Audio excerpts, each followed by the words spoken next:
Good morning. It is Wednesday morning, the day after another coronavirus update from Downing Street.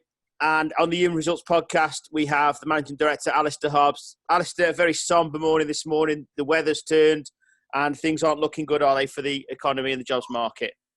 No, morning, Ben. I was just reading this morning about how Treco Bay in Portugal, a childhood haunt of mine, was throwing out 4,000 holiday makers and chalet and caravan owners. That's an even greater restriction in parts of Wales that's been imposed.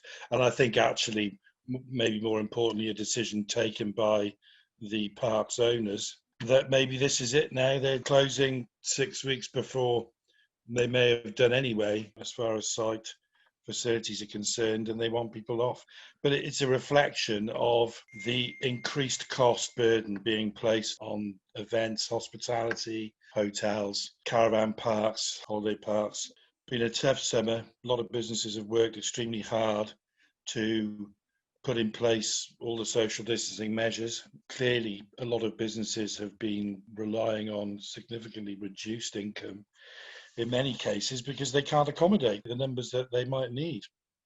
Awful lot of employees still on furlough in these sectors, with furlough leave obviously costing greater. There's been some obviously flexible furlough, so there's been people coming out maybe in August it was Monday to Wednesday, maybe in early September it's been a continuance of that voluntarily, or it's been a pickup in weekend trade. But a lot of businesses have been trying flexible furlough, but I think a lot of businesses will say that a lot of beer is supped between the hours of 9:30, 10:15, and 11 o'clock. So now they have to be locked, shut in darkness and people out before 10. It's easy to be facetious and say, get out earlier and drink harder. That might work on a Saturday for some. On days of the week they're not working. For the pub trade in particular, it's going to hurt.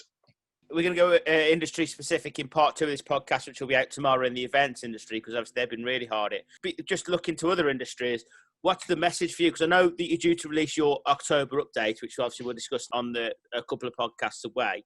What's your outlook, though, for your clients when they call today and say, what do we do? What's your answer to that? Because that's what they're going to say, isn't it? Where are we at? It depends to a degree where they're placed geographically. I mean, in parts of Wales, restrictions are greater. In any event, Welsh Government has sought to reintroduce a voluntary don't make any unnecessary travel. Obviously, the message is very much work from home if you can, which is a slightly different message to the one that people were talking about in August, September, earlier in the month. There's been a great focus in the summer about getting back to work. I think the big issue for those employers who have found home working less than ideal, maybe they just can't in certain cases. But it's easier where you can't, because if you can't, then the rule is clear. Then, your staff must come to work if you require them. But then again, there are certain roles within a business, maybe not the shop floor roles that need access to machinery and equipment and tools, etc. But there are other types of work in the office that can be done from home. But over a period of sustained time, maybe there's a slight disconnect. There's a concern of that disconnect between operations and office and sales, and the kind of teamwork ethic that maybe was in place prior to the pandemic. I think businesses have done extremely well in adapting, and I think a lot of businesses have found that they can operate adequately from home, and good luck to them. But I think there are still some companies that would like to put a bit more pressure on employees to brace a new norm and actually work in teams together in the office, maybe with greater degree of flexibility from home. But there are certainly some that are finding that whilst they can cope from day to day, it's like job share, it can work well. But job share works better where there's a little bit of a crossover.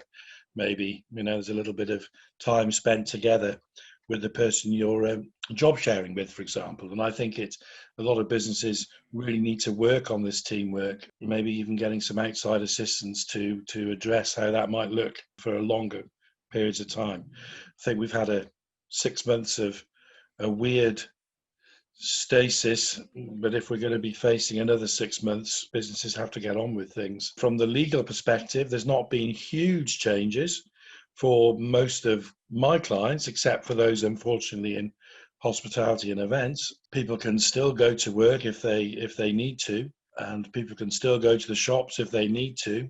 We can get on with life to a degree, but I do think it's going to be tough for a lot of businesses going forward. It is going to be tough. And I think, obviously, the events industry is where we're going to pick it up now in part two, because we do have some events industry people we're going to talk to. But that's a very quick update for the Human Results podcast, in the fact that we are where we are. And obviously, Alasdair is going to go away and look at things over the next few days. We will come back next week with a podcast on your half-yearly update, but I think it's going to be a little bit different than normal, Alasdair. So we will thank you very much for listening to today. It's a very sombre one. Do listen tomorrow, and we'll speak to you about the events industry specific. Thank you very much.